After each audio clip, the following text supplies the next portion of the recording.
नमस्कार दोस्तों, मैं हूं हीरा परिहार। दोस्तों आज बात करेंगे सेंट्रल आर्म्ड पुलिस फोर्सेस के लिए, उनके पर्सनस के लिए एक्स ग्रेशिया ग्रांट डिसेबिलिटी की बात करेंगे 2 CAPF पर्सनल स्कीम के तहत। तो अब जो है उनको प्रोवाइड किया जाता है, फाइनेंशियल सपोर्ट दिया जाता है central armed police forces personal. मैं बात कर रहा हूं यहाँ Haryana who have suffered permanent disabilities while serving there nation में जो है सर्विस करते हुए उनको डिसेबिलिटी होगी। जो हरियाणा के हैं उनके लिए बात कर रहा हूं। हरियाणा के जो रहने वाले हैं प्लीज इसको ध्यान से सुनिए, उनके परिवार वाले और उनके बच्चे। The initiative underscores the government committed to welfare and empowerment particularly for the those who have the faced the life altering changes in the line of duty में जो ये इस प्रकार के हादसे होते हैं। ओवरव्यू द स्कीम से एक बार देख लेते हैं जरा।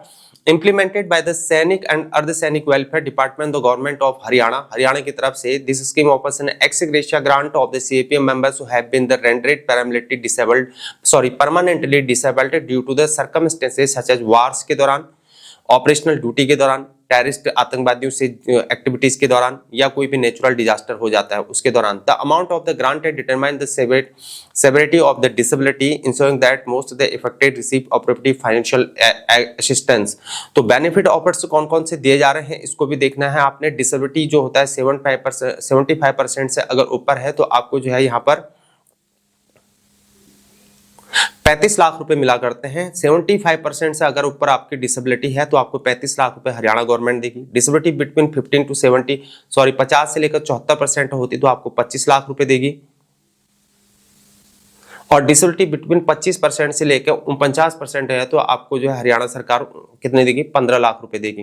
ध्यान सुनने आपने, इसकी एलिजिबिलिटी क्या क्या है सुन लेते हैं एक बार, क्या क्या एलिजिबिलिटी है। एक्स ग्रेशिया के लिए कुछ रिक्वायरमेंट्स हैं, उसको भी आपने देखना है। क्या करना चाहिए? उसको हरियाणा का ही निवासी होना चाहिए। क्या होना चाहिए? हरियाणा का निवासी होना चाहिए। और उसने कम से कम जो है CAPF person who become the permanently disabled होना चाहिए due to specific circumstances already mentioned above. मैं ऑलरेडी बता चुका हूं, जो मैं बोल चुका हूं किस कारण से होना चाहिए। और उसके बाद जो है applicant must have the discharge from service due to disability के कारण उसको डिस्चार्ज हुआ होना चाहिए। Application should be the submitted within 3 years from the date of disability. Late application will be considered time barred। तो इसको भी आपने इस सेंटेंस को जरा नोटेट करना है, पॉइंट आउट है।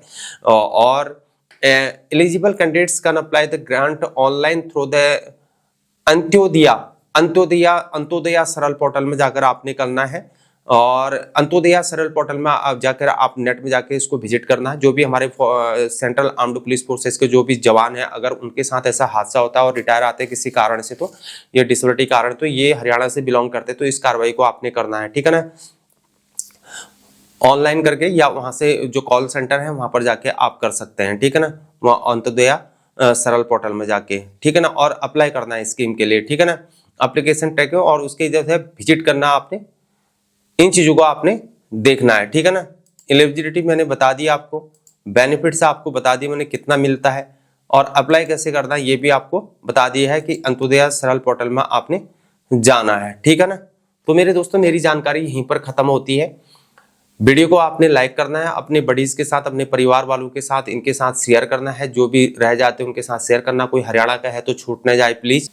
चैनल को सब्सक्राइब करना नहीं भूलना। कोई भी डाउट हो तो इंस्टाग्राम में डीएम करना। यूट्यूब प्रोफाइल में सारी आईडी मैंने दे रखी है, फेसबुक, इंस्टाग्राम और एक्स और थ्रेड्स की सभी जगह हमें फॉलो करना है। कोई डाउट हो तो हमें इंस्टाग्राम में जरूर डीएम करना, मैं आपसे बातचीत कर पाऊंगा। फिर मुलाकात होगी, बने रहे हमारे साथ। जय हिंद, भारत माता की जय।